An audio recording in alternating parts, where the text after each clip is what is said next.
Hey, what's up, Street Talks? This is Eric Kim from the Eric Kim Street Photography blog. So, today we're trying something a little bit new, a little bit different. I'm doing a video interview slash audio interview with the famous Blake Andrews.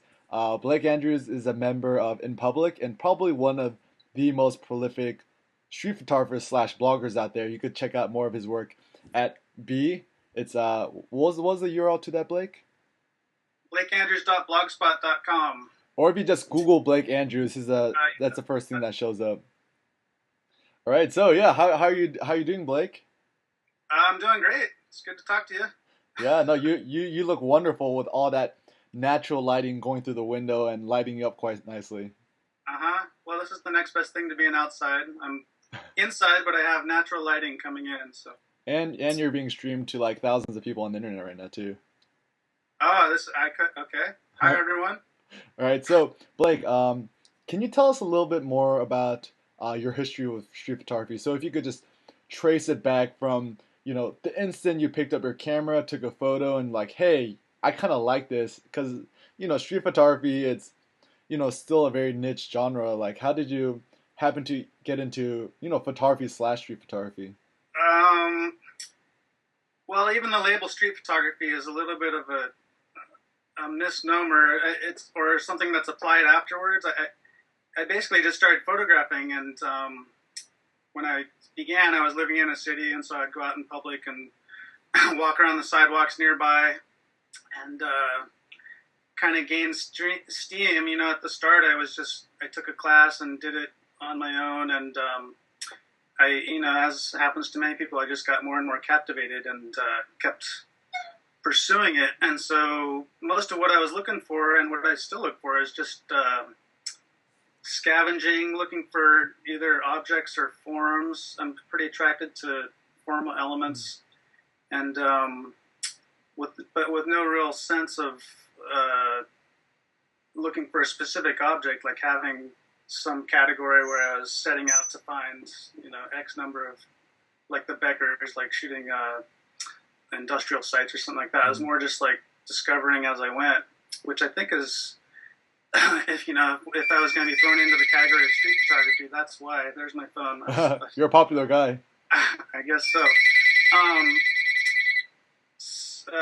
Where was it? So that's kind of where the label fits in, is because I'm basically scavenging, looking around, finding things on my own, and in generally populated environments. I think that's one element that's pretty common in street photography, is either shooting strangers or going into situations where things are in flux, where either in crowd scenes or when you're walking around static scenes where you're not waiting around a lot in static areas, but part of the excitement is just seeing, not knowing what's going to happen, a few minutes from now or a block away, and then being able to react quickly and keep an open mind so that sometimes you shoot something you don't even realize as you're shooting it what it is that you're shooting for, but you kind of sense, you have this sensibility that something is happening, and you kind of capture it. And that's kind of the core of it right there, is just, it's not total chance, but it's being receptive to unplanned possibilities. So anyway, go ahead. Okay, so Blake, so right now you're living in Eugene, Oregon. Yeah. And a lot of people come up to me and say, hey, Eric, I live in, a pretty rural area, not too many people walking around, not a big city like Los Angeles, New York, Chicago, or any place like that. What would you tell people like that? Well, Eugene is an interesting place to shoot.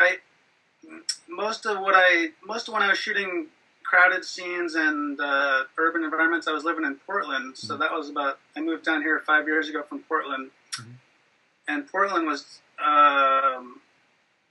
more fruitful for that type of photography. I could go out every day and find scenes that were, dynamic and a lot of unplanned elements. Eugene, I've been here 5 years. I have a pretty good sense of what's here. There's not a lot of surprises anymore, but I can still, there's a few scenes like right now it's summer and there's it's kind of fair season, so I hop around to some of the fairs to get crowds that way.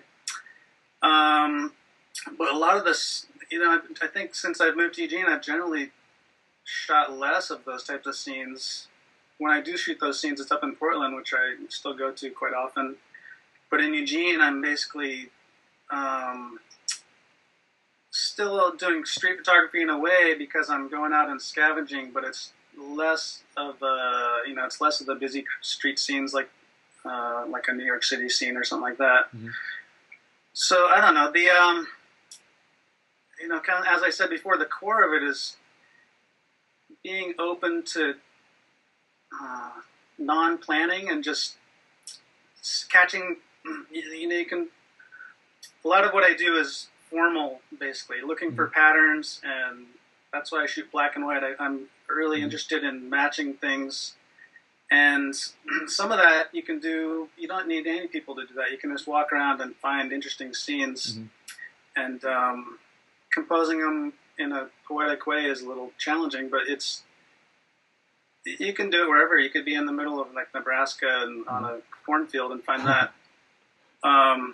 That might you might not want to spend your whole life doing that, but it's possible. Yeah, no, I think that's really inspirational. I mean, just looking at your huge body of work. I mean, if you just if you guys just check out his website, BlakeAndrews.com. Is that your main site?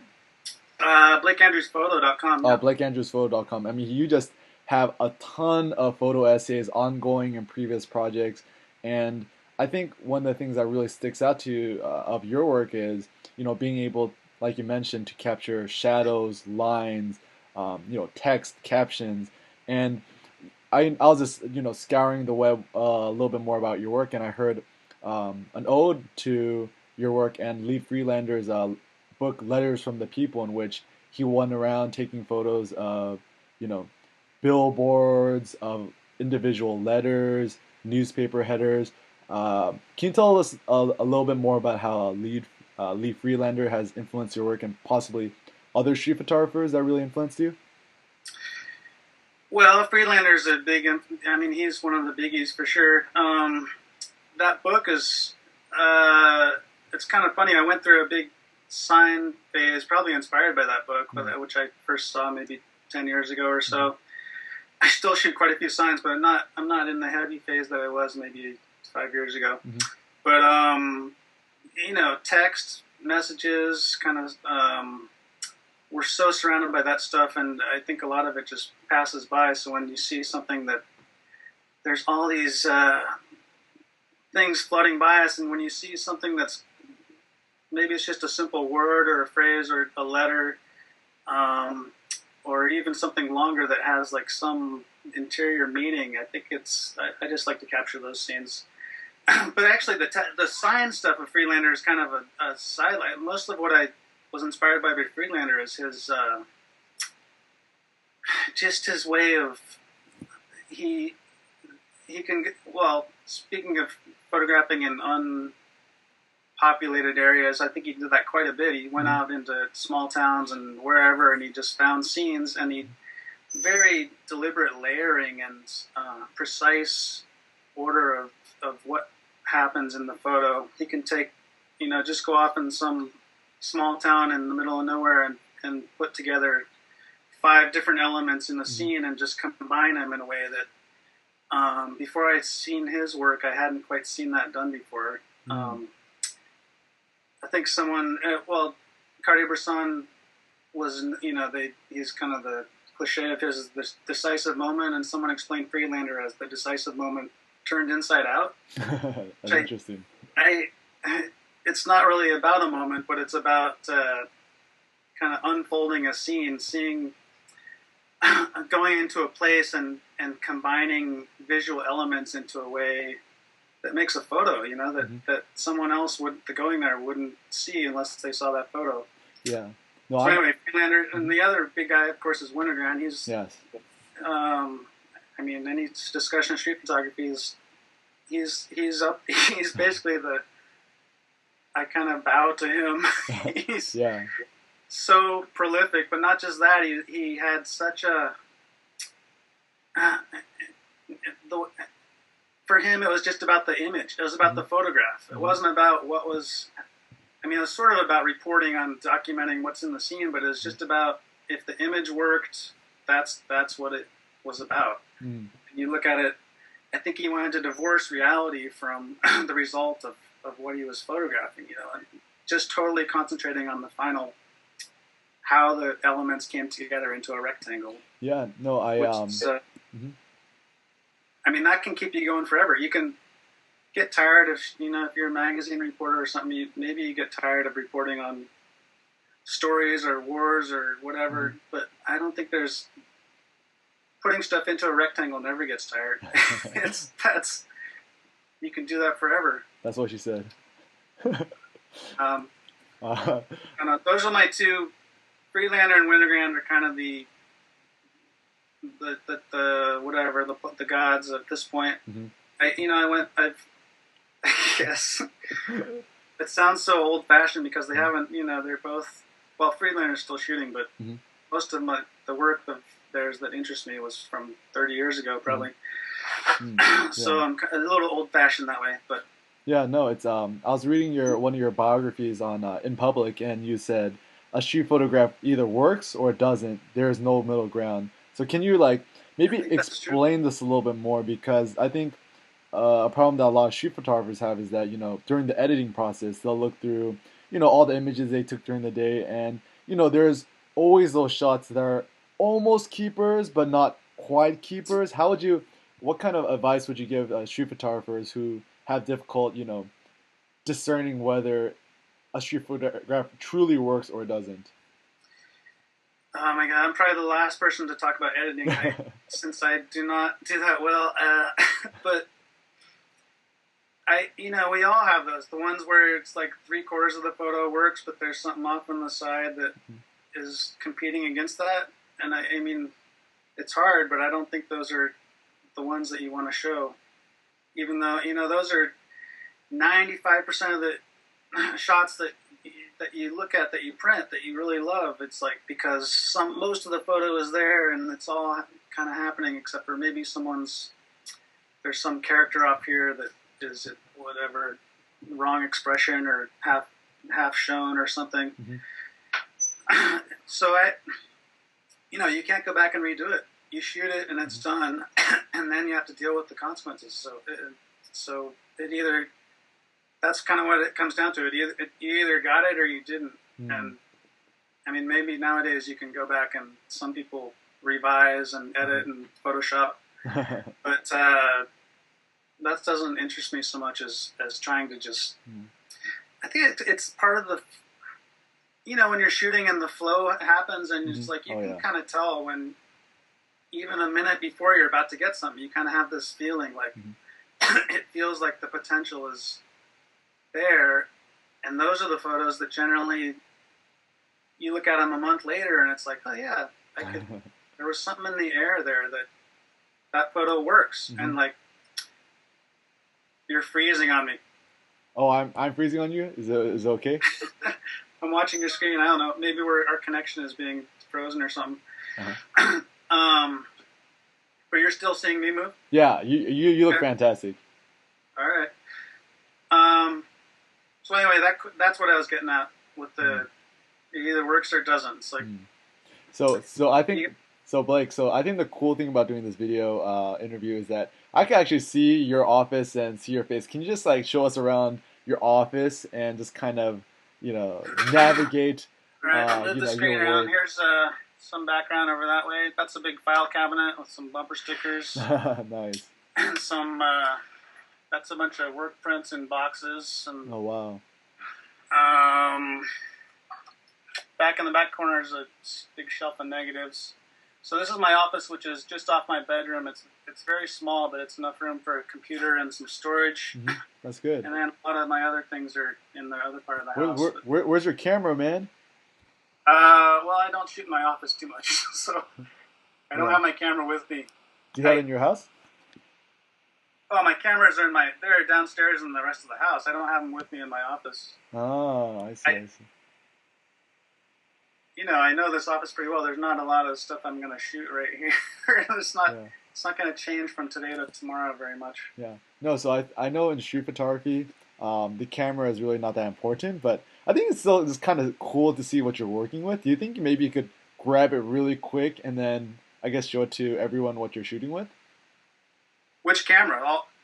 I have several cameras. Why don't you bring them all up? All right, hang tight. All right, and I could speed this up in the post processing.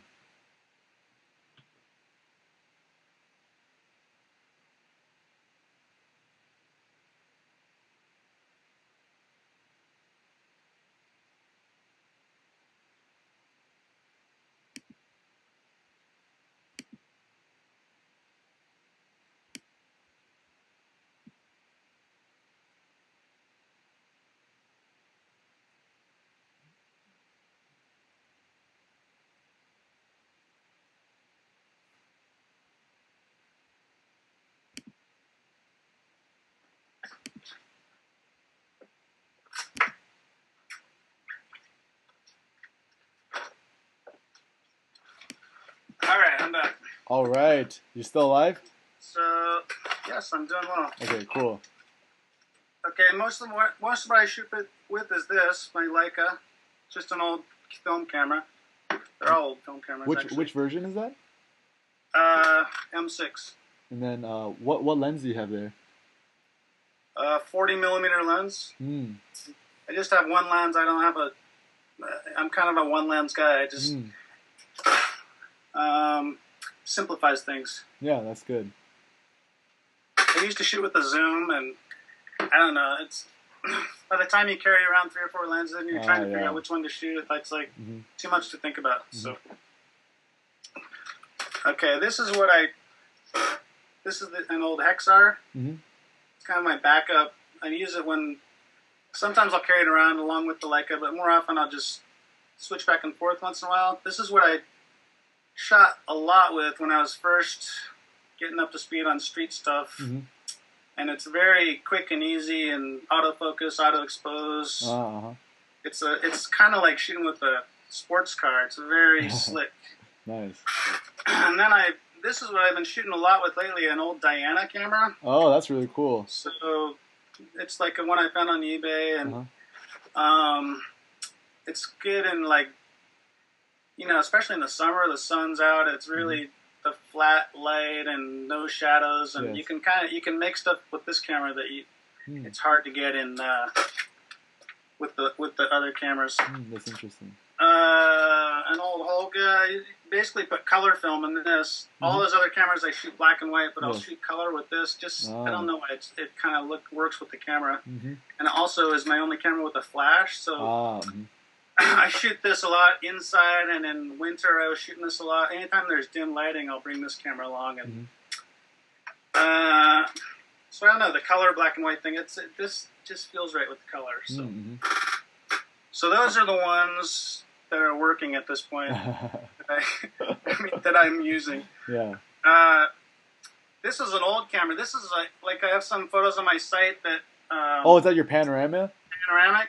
Yes. Unfortunately, not That's working awesome. at the moment. Oh, what happened? That's an old camera that I can't fix it. I used to send it off to this place in New York, and now that place doesn't deal with film. Just like most of the world, film is people aren't. There's not enough of a market to make it worthwhile for them to fix the cameras. Yeah. But while it was working, this was a fantastic camera, and I wish I could. I mean, I could probably find another one used, but they're very expensive and kind of finicky. Yeah, you took great photos with those. I saw your some of your photo essays. They're very fascinating. Yeah, I had fun with that camera. I used to bring that camera everywhere, and they're still out there. I mean, this one's called a Noblex, and there's also one called a Widelux, which works the same way, and it's very quiet. I mean, it's the quietest camera out there, so you can get right up to people, and it doesn't even look like a camera really. So it's it looks like a spaceship. As far as like candid stuff, it was a great camera. Yeah, no, that's so. Looking at all your cameras, every single camera, a camera is a tool, and all your cameras, have different purposes. You shoot some with black and white, use others for color, use others, for that wide angle panorama. When you're using different cameras, do you see scenes a little differently? Does it, does the experience change the way you shoot? Like, can you tell us a little bit more about, I guess, how Well, it could be advantageous to have more than one camera?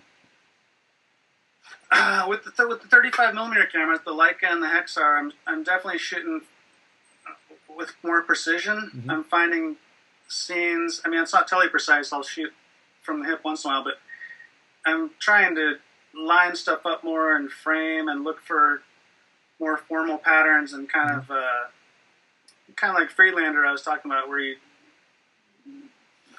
make a little poem basically. Yes, yes. And with the Holga and the Diana, I mean, they're plastic cameras. You can't be precise with them. You can make the best image possible, and it's still going to look a little bit. Oh yeah. You might get. It's always going to have a little softness, but sometimes they just totally warp the picture. You don't really know what you're going to get. So it's much more of a shooting by feel. You know, sometimes I'll just walk around and there might not be a scene readily evident, but I just kind of feel like whatever, the light is a certain way, and you just shoot one off. And I kind of like it that way. It draws from a different feeling, and it's the whole body of work from those cameras is quite a bit different. I haven't actually put much on online, but I've been collecting prints and trying to work through how they relate to my other work, and trying to. I think they're generally. I don't know which brain is which. They're from the less logical part of your brain. Yes, yes. Is that the right side or? I have no idea. So, the Leica is. I'm basically like kind of a scientist with that camera. I want to like really objectify and pin down things. Yes. The other cameras are much more kind of like dreamy, and they're feeding two different things. And then the panoramic camera, it's broken, so I don't use it. But when I shot that, that was kind of my exploratory camera. I'd put it right up on, 2 inches from something just to see what you get. It's kind of works like a pinhole a little bit. Yeah. You can just, it's more of experimental. You just, there's a weird screen and a bush over there. I wonder if I put the camera like this, angled like this, what it's going to look like. So a little bit like a Diana in that way, but much more of it's a very precise camera. Like when you look at a negative, you could blow it up, 40 inches across, and it'll be pretty sharp across it. So anyway. So Blake, I spent a lot of time, researching your work, seeing your images and everything. And one thing that actually really caught my attention, that I don't think a lot of street photographers do, is actually really document the lives of your children. But in a canny way, it's you're doing street photography of your children, because it's not just the typical snapshots of a parent shooting their kids. I mean, you have some really humorous compositions. You have certain moments that are a lot of them really work. Can you tell us a little bit about the experience of shooting your children, having them grow up, and how that's kind of influenced your work? Well, anyone that has kids know that that's a lot of your life. Since I've had kids, that's been kind of the focus of a lot of my energy. So I'm around them a lot. They're with me. During the school year, 24/7. Right now, they're in Maine, actually. Oh man! So ironically, they're not in the house. But my whole photographic approach is just I shoot what's immediately there. I don't go to some other country and seek out some exotic thing. So my kids are with me, and I have my cameras with me, and they get shot just like anyone around me. And I'm not trying. It is, you said it's not snapshots, but it sort of is. I'm shooting them partly to just as a habit to take pictures and create a record, and then of course, I have a certain way of seeing, and that applies to them as well as whatever I shoot. So they're going to come through that perspective, just like whatever. I sort of frame them. It's a little bit of a tension because I care for them in a way that I don't necessarily care about when I'm walking down some anonymous street. I don't have that intimate connection, right? Yes. But so there's so I have that bond with what I'm shooting in a way that I don't with other scenes. But I'm also, stepping away a little bit to kind of treat them as an object, and just treat them as some formal element. And so there's that. It's always a little bit weird that way, but it works. I think the photos which are my favorites generally have like some combination of those two strains, where it's I'm treating them as as I would treat anything as some shape, but also maybe I have some weird expression in there that kind of creates a connection. So, but as far as I'm not setting out to create like a project about them. They're just they're there. And I have photos of my cats and basketball hoop and whatever else is around me. It's just especially since I live in a less urban setting now, so a lot, and kids are as they get older, they become more and more people and kind of active participants in daily life, and so they're naturally going to become more of a subject matter. So although now they're becoming a little shy, they photograph so much that they're a little bit annoyed by it. But you think they'd be like wouldn't even notice the camera after a while? No. Well, they don't notice it, but it's just sometimes it gets in the way a little bit. It's like, Dad, put the camera away already. It's like, yeah, God, you're so annoying. They're a little bit sick of it, and my wife too. Anyway. It depends on the mood. That's good. The camera is always there, but does it have to be always there? I don't know. Maybe it doesn't.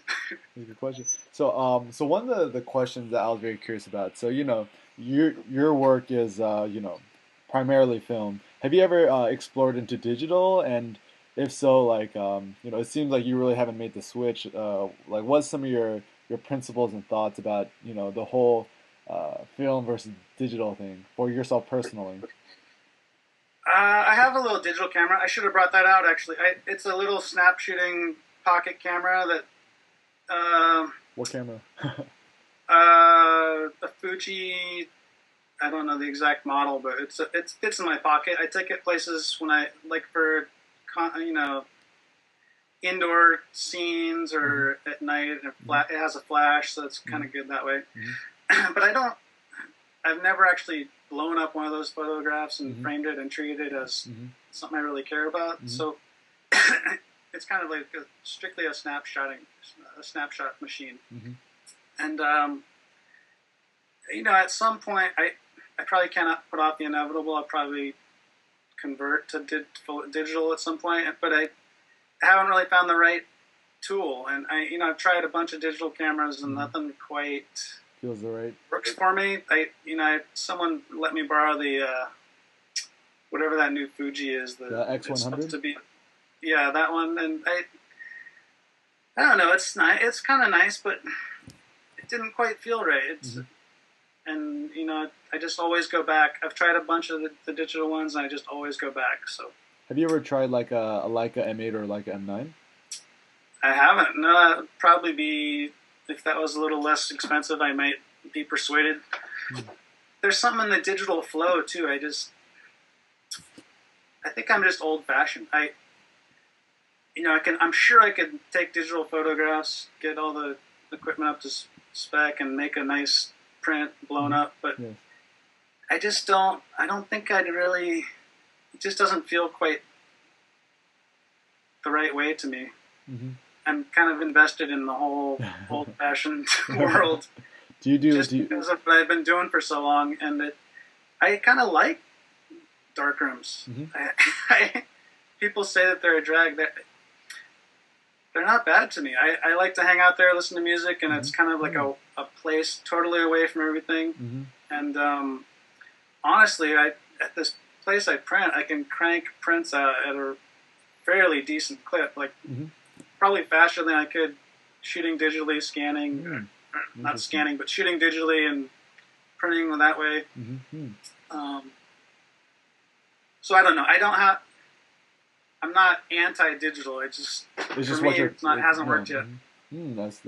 Wait. So can you tell us a little bit more about your black your film. So you process all your film by yourself? Yeah, Hmm. yeah, it's pretty easy. I mean, actually, I just posted something on my blog about the mishaps of doing it that way. Oh yeah, the little twig, the little sprig.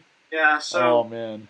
now I'm going to stay on top of it a little more. I had one of the drawbacks if you process this and load up a lot of film at once is you may miss something like that. But yeah, I do 4 rolls at a time. It's pretty easy to stay on top of. Hmm. I just do it in my bathroom, and that's that. And then for printing, I use a rental darkroom. Uh-huh. I live on in kind of a rural place with a septic system, and a lot of the chemicals wouldn't work for the drainage here. But Ah, I see, I see. so that's my process. It's Hmm. I don't know. I think at this point, it feels like this long journey. All these rolls that I've shot, and I'm storing them and kind of compiling them. It's almost like a journal, and Hmm. it's this story that just keeps going. And I'm not quite ready to give up on that yet to Hmm. switch to digital. All right, fair enough. No, I think that's good. Very interesting to hear. So one of the things also interesting me about is you and your relationship with InPublic. I think that InPublic's been around for nearly a decade, and before there was this huge street photography boom. I think we're really in the middle of that huge street photography boom. Can you tell us a little bit about your history with InPublic and I guess what you guys as an organization is trying to achieve? What we're trying to achieve? Well, my history with them is I joined in I guess 2006. Hmm. Someone showed me their site, and this was kind of right when I was becoming more active online. I hadn't even seen them, or I didn't know anything about Hmm. the street photography boom. If that, Hmm. I guess that is happening, but at that time I was totally unaware. Hmm. I didn't even really know any other street photographers, and I just Yes. so anyway I sent them some photos, and that was that. And then Mm. as far as it's a little bit hard to say what our goals are. I think I write that now it's a exists basically online. We Hmm. have discussions online, and I did go to London last year, and where I met most of the members. That was the first time we'd met. Hmm. Um, but most of our communication is basically, I guess, it's a sign of the times. We're an online membership. We talk online, and then the portfolio basically exists online. Hmm. Although there was a book last year too, Hmm. and it's kind of an example of what can be done with street photography. Hmm. I don't think it's any more than that. We don't have like some elaborate mission to dominate the world or anything. There's no.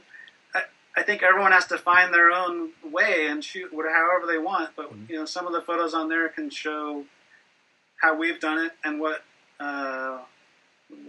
you might want to look for. Mm.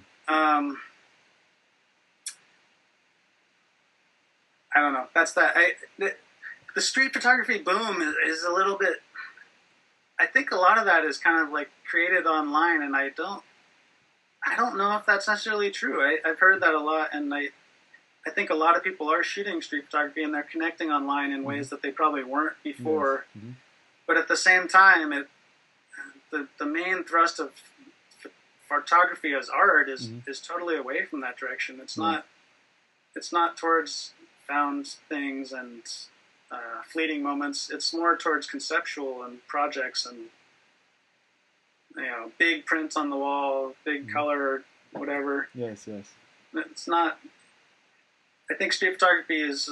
We have a little community that is excited and connects together, and it's kind of and it's in a way that we before the internet probably didn't exist. Hmm. But whether it has a lasting impact, I don't know yet. I think the jury is still out. No, that's good. I think. I mean, my prediction. Let's see if this is true within 20 years. Is that I think people will look back and Blake Andrews, this guy living in this century, created this body of work, and I think you're destined to be one of the greats, man. Well, I appreciate that. It's great to hear. We'll see if it happens. Talk to me in a century, and we'll see. Yeah. I don't. Part of getting into the canon and being whatever remembered 100 years later. Mm-hmm. It's not. It doesn't just happen by accident. I think it happens. The people they remember are the people that put a lot of energy into promotion, and or else were promoted by someone else, or were kind of right. Well, I just watched a movie about Mapplethorpe and Wagstaff last night, and I mean Mapplethorpe was he was great, but I don't think he probably wouldn't have his legacy if it wasn't for this guy Wagstaff, who basically was right behind him, pushing him right through the scene. And that's why, that's why Mapplethorpe's in all the museums now, and he's like one of the giants or whatever. I mean, obviously it was him too, but it's, it's kind of a two-way street. I guess look at Vivian Maier. That's kind of like, someone might point to her as an example of someone that put absolutely no effort into promotion, and yet now, she's finally been promoted. Well, I mean, So it's taken a lot of promotion at this point to get her, kind of thrust on the world stage. But if no one had done that, she would be, just whatever. Her stuff would have been long gone. Yeah. So a lot of when I was talking about street photography in the contemporary photo field earlier, I think a lot of street photography is not really promoted that way in a museum or a collector's sense. I mean, there's a whole world out there of people that collect fine art, and that's the stuff that's going to be remembered in 100 years. That's true. I think street photography is not really part of that. It's kind of an outsider thing at this point still. For better or for worse. I mean, maybe it's kind of seen as if it's seen as anything, it's seen as an antiquated, Cartier-Bresson and Frank, and they did it, and they kind of sorted through all their ramifications, and now we've moved on to whatever, post Cindy Sherman. But it's, if you shoot, like I shoot film with a black and white 35 millimeter camera, that's like, how much more old-fashioned can you get? I don't know if that's going to be remembered in 100 years. It's going to be probably just lumped with a bunch of old stuff in the past. No. Well, I mean, if I could do anything, I'll pimp you out, man. Okay. I'll look for this video in 100 years and we'll see. Yeah. Wait, so Blake, do you have any museum connections? Do you work for MoMA or something like that? Let's say I'm getting there. Hopefully, hopefully see me in 10 years and I'll be some big shot. Hopefully. All right, when you get there, don't forget me. No, I will not. So Blake, for all the people out there, I know you got a ton of fans online and people who really, really respect your work and people who might even aspire to shoot like you. What are some tips you would give to, like more aspiring street photographers or even like intermediate to advanced street photographers? Like if you could just give them, if they were able to have the opportunity to sit down with you and talk with you, what are some words of wisdom or advice you'd give them? I'm so hesitant to give. I'm not comfortable doing workshops or teaching or lecturing or anything like that because I think that everyone really has to just kind of find their way. I found my way, and you really have to find what you want to shoot, and then just go do it. And I think the internet can be a little bit of a obstacle to that in some ways because it shows you so many images of how other people have done it, and that there's a tendency to just get kind of washed out in that and heavily influenced or dragged one way or another. And almost the best thing you could do is probably, I don't want to say turn off your computer, but just go into some vacuum and find what interests you. Maybe I think a good way is to look at a lot of books because, traditionally the books have kind of collected the best of the best, and so that kind of weeds out a lot of stuff for you. So find what you like, and then look at books that you don't like. I mean, that can be one good trick too. It's look at work that is famous that you don't really connect to, and wonder why. Why don't you connect to that, and what? And that can give you a good sense of what you like and what you want to look for when you're shooting. What are You really just need to find your thing, and I no, not I or anyone else is going to tell you what that thing is. It's just you'll know it when you find it. I think. what are so it's interesting. I think nowadays, people don't buy a lot of photography books because it's a lot of images are, like you mentioned, are very readily accessible on the internet. But at the same time, there's a lot of crap on the internet too. What are three really good street photography books you would recommend?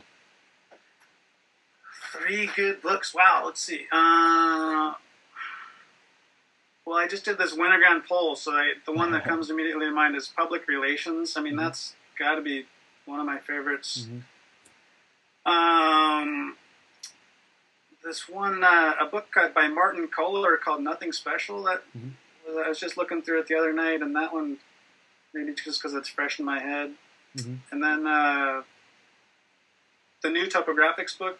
I think these books are ones that, I mean, I'm coming up with them quickly because they're ones that I've been looking through recently. But those 3, you can't go wrong with them. Can I plug the InPublic book? Oh yes, you could plug away, man. There you go, that one. It's a book of a compilation of some of the InPublic photographers. Although that's a little bit of a self promo, but where can you buy the InPublic book? Go to Nick Turpin's website. If you Google Nick Turpin or Google InPublic book, it's called 10.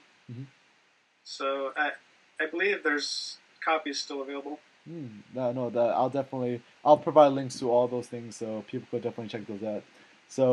So Blake, is there anything that I missed that you'd want to talk about, or any other people you like to give shout outs, things, remarks to, or anything like that? No, not off the top of my head. I think we've covered quite a bit, and just go shoot. I think we mentioned this earlier, that the more you're out there seeing stuff and walking around, if you walk around for 5 hours, and even if you don't feel like you've seen anything, you're just upping your chance of seeing stuff, and you're kind of improving your. It's not just a raw function of it's like X amount of time equals X photos, but the more you're out looking and practicing and seeing, the more you're going to develop your eye and get better. All right, awesome. Yeah, so thanks so much for giving your time to us, Blake Andrews. So if you guys want to check out more of his work, go to blakeandrewsphoto.com, or you can check out his ramblings, musings, and just otherwise very entertaining posts on blakeandrews.blogspot.com. Also check him out on the InPublic site. You just probably just Google that. And also pick up a copy of the 10 book and support this wonderful cause and organization. That's it for now. Stay tuned for our next feature. All right. Thank you. All right. Thanks, Eric. All right. Bye-bye. All right. Great. I'll look for it on your site.